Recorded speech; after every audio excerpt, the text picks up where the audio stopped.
Olá, bom dia, tudo bem? Ótimo domingo para você. O Sincovat Negócios, com as principais informações do comércio e do empreendedorismo de nossa região, começa agora. Vamos aos destaques de hoje. Taiada no prato.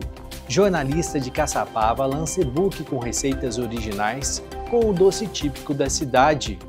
Esculturas em formas de luminárias. Designer de reuso de Taubaté faz lindas peças usando materiais obsoletos encontrados em leilão, antiquários e até no ferro velho. Festas juninas. Santo Antônio, São João e São Pedro devem dar uma forcinha para o comércio nas próximas semanas.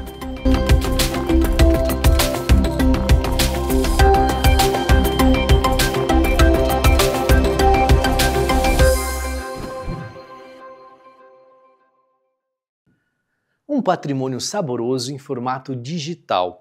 Uma jornalista de Caçapava reuniu 12 receitas originais com a taiada, doce típico da cidade, e lançou um e-book gratuito para que todos possam não apenas resgatar a memória dessa tradição, mas também contribuir com a economia criativa local, impulsionando o turismo gastronômico.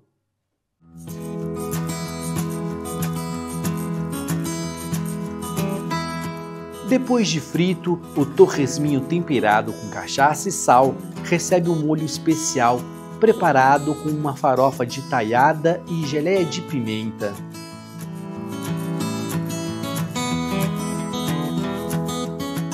O doce típico de Caçapava, feito com melado de cana, farinha de mandioca e gengibre, também é usado para fazer a cebola caramelizada, que vai rechear a brusqueta de cream cheese.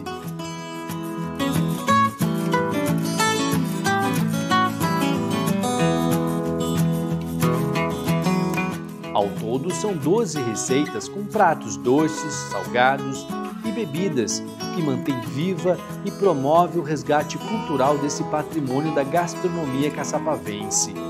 Raquel é jornalista, sommelier de chás e mestre em jornalismo gastronômico e decidiu fazer um e-book para fortalecer o legado da taiada. Bom, eu não sou de Caçapava.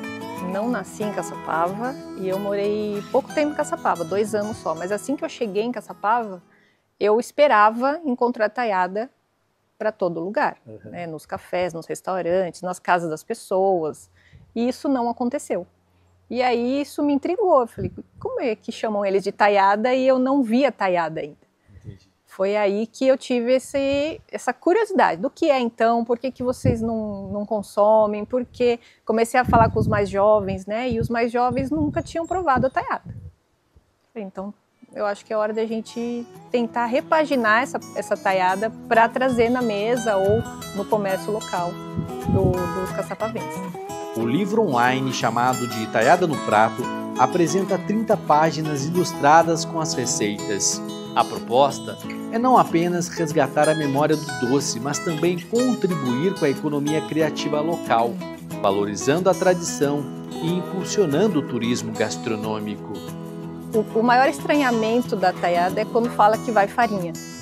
Então, e aí eu pensei, se vai farinha, ele pode ir em salgados. Qual que é o ideal dessa farinha? Ele tem uma boa textura para trabalhar na culinária. É diferente, por exemplo, de doces mais duros, regionais, que você não consegue cortar, então, que é feito de melado, né? Que é a rapadura, por exemplo, ela é bem dura. Então, a farinha, ela traz textura. Então, eu falei, então vamos usar essa textura, lembrando que tem o doce do melado contrapondo com o gengibre. Eu falei, então a gente vai agora brincar com esse mix, né, de ingredientes, que são só 3, mas que se você gosta um pouquinho mais doce, você deixa mais taiada. Se você não gosta de tão doce, você puxa mais pro gengibre com um pouquinho de açúcar, você quebra com uma pimenta, então dá para trabalhar bem. E tudo começou com esse chá verde, considerado o único no mundo. Por que ele é o único do mundo? Porque nos meus estudos de chá, eu comecei a ver que os blends de chá são mais europeus e orientais. E não tem, por exemplo, uma acerola, um caju no chá, não tem, principalmente a taiada, que só tem em Caçapava. Eu falei, então eu vou usar para Caçapava, vou homenagear Caçapava da maneira que eles me receberam tão bem, eu vou deixar uma receita de chá para eles aproveitarem aí com a família. Quem quiser reproduzir as receitas, é só baixar o e-book gratuitamente. Eu não vou conseguir reproduzir essa receita em lugar nenhum, porque não tem taiada. Nem em cidades vizinhas, praticamente, a gente consegue reproduzir a receita. E aí que veio a ideia, falei, por que não registrar num e-book, que um livro é um pouquinho mais custoso, né? Aí eu falei, pelo menos o e-book eu já deixo registrado, deixo com todo mundo, posso compartilhar com o comércio local, com os artesãos, com as crianças nas escolas, então aí tá registrado para eles aproveitarem esse chá. Quem quiser acessar esse e-book, como é que faz? Vai entrar no Taiada no Prato, foi um perfil criado justamente para esse projeto. Lá a gente apresenta produtores, o que é taiada, é bem didático. E lá tem um link para baixar gratuitamente. Você registra o seu e-mail, chega no seu e-mail o e-book com 12 receitas.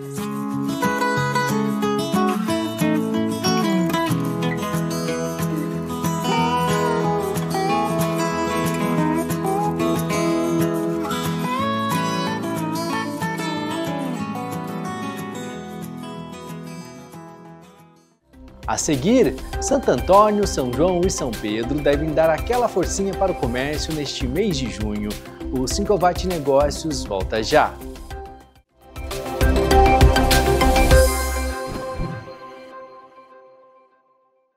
Came from the bottom, going to the top.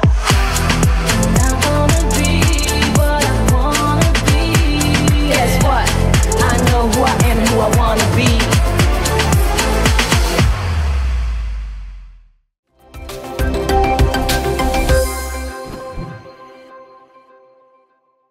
As celebrações dos Santos Juninos são tradicionais em todo o país e aqui na região do Vale do Paraíba não é diferente. E com diversas quermesses agendadas por aí, Santo Antônio, São João e São Pedro devem ajudar a movimentar o comércio nas próximas semanas.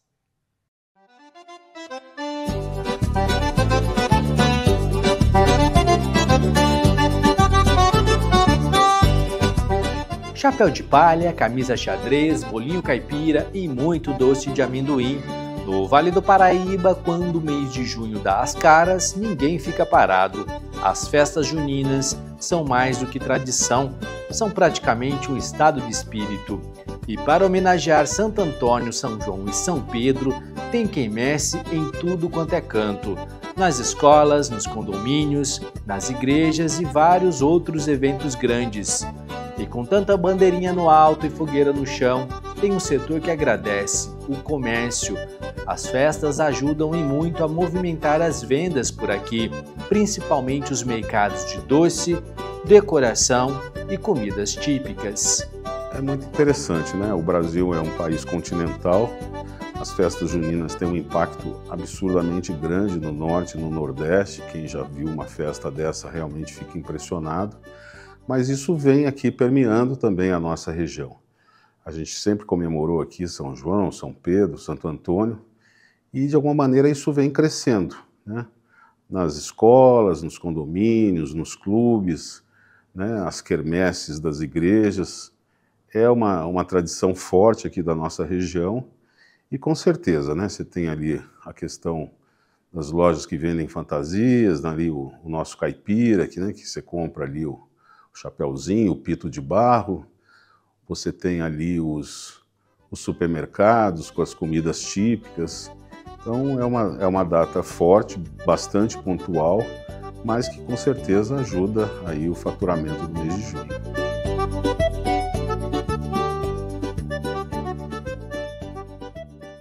Em instantes você vai conhecer o trabalho de um designer de reuso de Taubaté que faz esculturas em formas de luminárias. Nós voltamos já.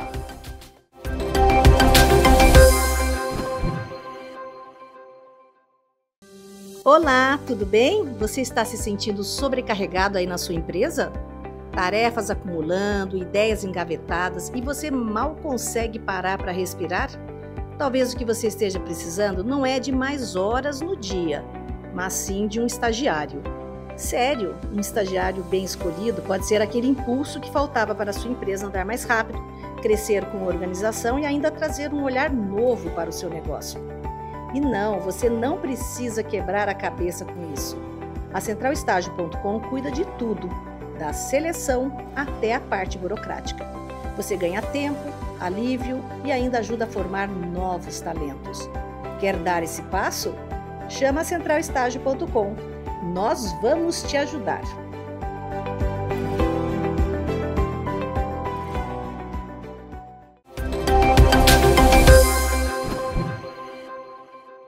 Você vai conhecer agora o trabalho de um designer de Taubaté que faz arte inspirada na sustentabilidade, utilizando produtos de descarte das áreas industrial, demolição e reuso de antiguidades. O resultado são luminárias incríveis e únicas, que servem para a decoração de ambientes residenciais e corporativos.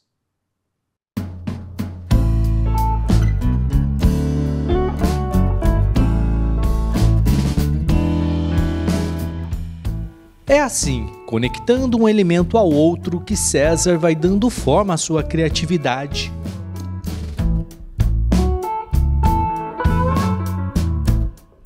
Essas peças que separadas seriam apenas descartes, ganham identidade e função nas mãos do designer de reuso, que também é psicanalista. E essa luz de construir esculturas em forma de luminárias, utilizando materiais obsoletos, surgiu em 2015. Na psicanálise eu tinha uma frase que eu falava para todo mundo na hora de despedir, eu falava: fica na luz, siga em paz. E essa palavra luz me chamou atenção um momento. Eu me deparei com uma peça no antiquário e aquela peça se encaixava com uma peça que eu tinha em casa. E aí eu coloquei essa peça unida na outra e começou a ter um movimento para formar alguma coisa. Eu falei, poxa, isso aqui pode dar uma luminária. Aí eu lembrei da luz e luminária. Aí eu comecei a fazer esculturas em forma de luminária. A partir daí, o foco do processo foi o de reaproveitar diversos materiais na forma de metais, vidrarias, madeiras de demolição e outros instrumentos encontrados em leilão, antiquários e até mesmo no ferro velho.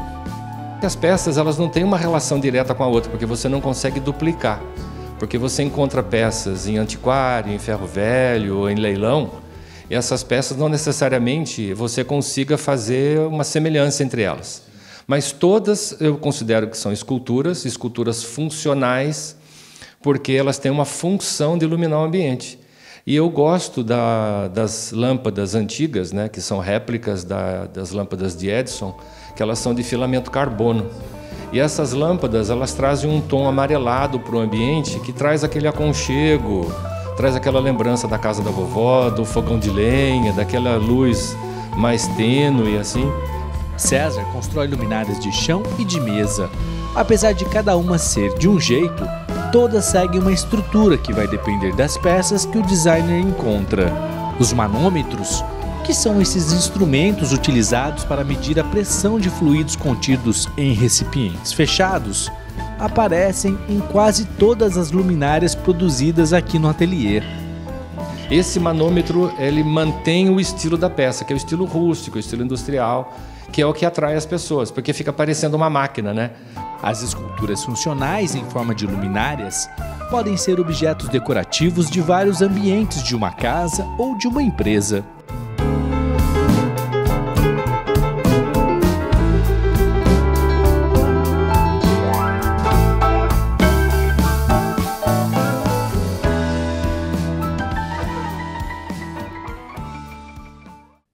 Lindo trabalho, não é mesmo? E o nosso jornal de hoje termina aqui, lembrando que todo esse conteúdo e centenas de outras reportagens sobre o comércio e o empreendedorismo de nossa região você encontra em nosso canal de vídeos. É só acessar youtube.com/5vat que fica tudo lá. Já são 49 mil inscritos e quase 7 milhões de visualizações. Confira também nosso site e nossas redes sociais e fique sempre bem informado. A gente se vê no próximo domingo. Até lá, uma ótima semana a todos!